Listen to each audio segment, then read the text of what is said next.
smaller blogs. Okay, I'll talk about them in a minute. Something called live stream, where you actually can have your life, basically run your life through the network.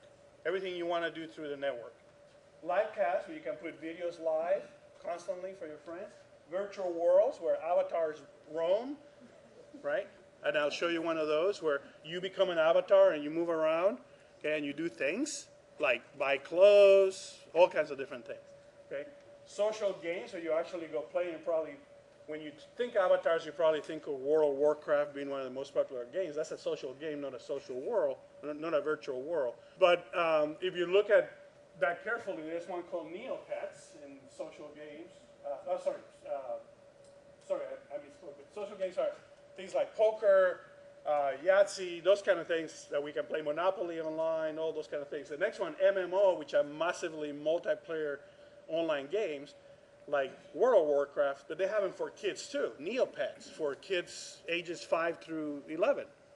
So the kid sees a Neopet on TV, they tell you to go to neopets.com, you go to neopets.com, you get an account, and now you're playing in a online game, okay, with other kids and adults around the world, okay? And that's where they get a lot of their knowledge about what's happening around them, okay? So, so how many of you use Facebook? That'd be a big question, okay? Now, how many of you use Facebook as part of your daily life? Okay, so that number reduces. So some of you may use Facebook because you have an account and you look at it every once in a while. Some of you actually use it in a constant basis. How many of you post 2 or 3 times a day in Facebook? Nobody, okay? I know students that post 20, 30, 40 times a day in Facebook, okay? Now, where are their minutes going? They should be doing my homework for crying out loud, okay? But no, they're in Facebook going, I think I want to do S homework, but I really don't want to right now. What are you doing? Okay, all right. So Facebook is one of those applications that a lot of kids are using, and it's becoming part of their lifestyle. Okay, and if you look at buy any cellular phone plan today, they'll have a little Facebook little thing in there that shows you that. So let me show you Facebook for those of you who haven't seen it, because that's always important to kind of look at it. Okay, I want to log into my personal account. Okay, so I don't know what's going to be up there. Okay? I mean, it's not going to be. It's not going to be anything bad, but you never know what my brother has posted or something like that, right? Oops.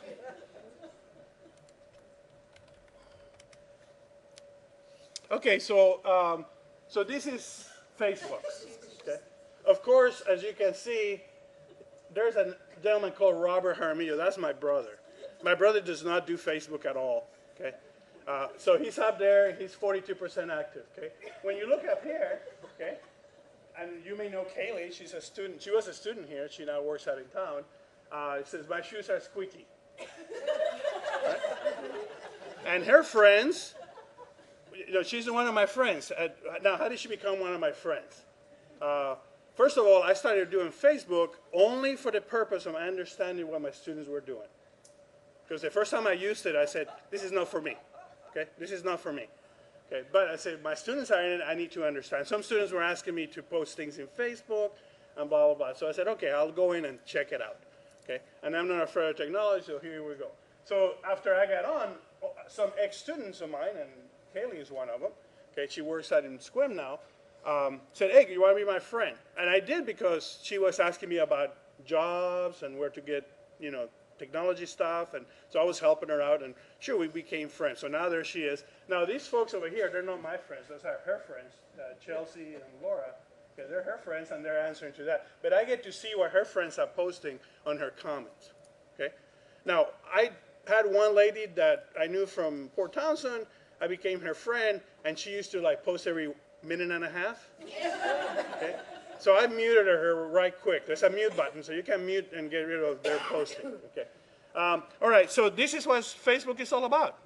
You go around and you post things. Now, of course, these are silly things, so you can also put videos, you can put important things, And how did I find out my sister-in-law had broken her wrist? She was in the hospital emergency room texting in Facebook that she was in the emergency room.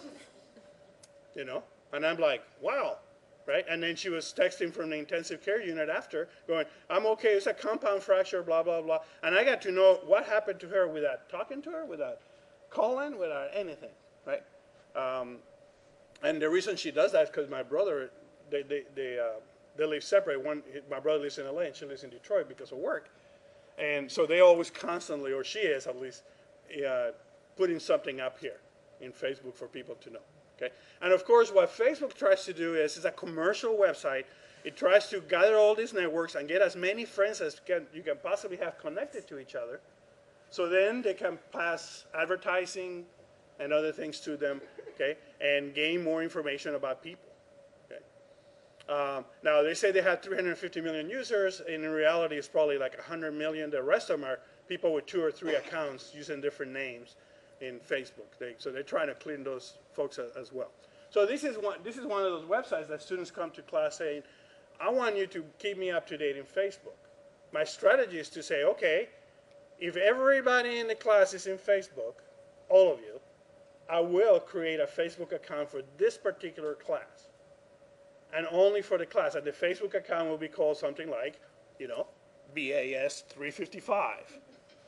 Right? And then you all can post there, and I can post there, and if you want to keep communications that way, that's fine. But 100% participation, because I cannot, I don't want to call it discriminate, but I just can't say, well, okay, I'll do it for both of you. And what network are you in? Are you in MySpace? Okay, you two do MySpace. What do you have? Nothing? I'll send you letters.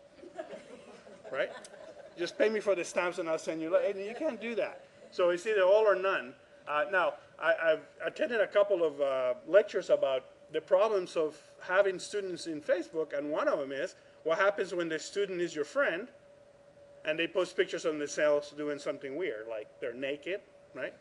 Or they say the president of the college is the worst person in the world, and they go blankety blank, blank, blank. What is your responsibility now as a teacher to read that comment in your own page, and now what do you do? Okay, so the answer is, the one that I was told was, well, basically, if you're in a bar and that happens, what would you do? If you're in the street and that happens, what would you do? Would you report it? That's the same kind of circumstance. They're there, they're actively participating, but that's one of the problems that you may find when you start bringing these things in class. Now, is anybody here using it for class? Now that I said that, you probably don't want to admit it? No. Okay. That's something to think about, right? Now, of course, to the student, this becomes a very powerful thing when their friends, everybody in their lives is there. Do you want to introduce your teacher into this Facebook world? That's a question for them to answer. Do you want to be in their world? Because it might be, okay, I'll friend you as a student, but then I don't know their friends. And notice their friends also get to answer, right? What if one of their friends is saying something racist, whatever, one of their friends is doing something bad. What do you do? Yes? We didn't use Facebook, but we used Name for one. Okay. We didn't have any of that happen. No, I'm not saying that will happen, but if it happens, now is something that you bring into the game. I'm not saying that that's normal, but that's something to consider. What if it happens? Okay, to you.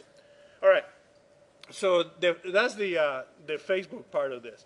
Now the other one that's very popular is Twitter.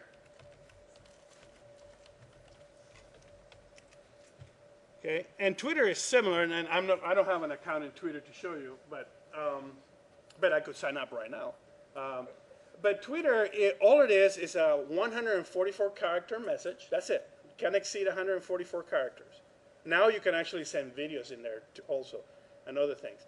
And you basically keep people up to date in what's happening, right? So a lot of businesses are using Twitter, because if you can become a friend of my business, and you probably see them when you go to a website, it says, share this in Twitter, or do this in Twitter, basically saying, or companies saying, we're in Twitter, we're in Facebook. If a company's in Twitter, then if you follow them, that's the correct term. I choose to follow a company, Nike, Coca-Cola, whatever, Peninsula College, right? Then I can constantly Twitter, and of course you'll see today around the campus on our screens, we have a Twitter page, and the tech folks are out there saying what's happening, the latest thing that's happening. You see the little 144 or less characters. Now, for classroom, what do you do with this, right?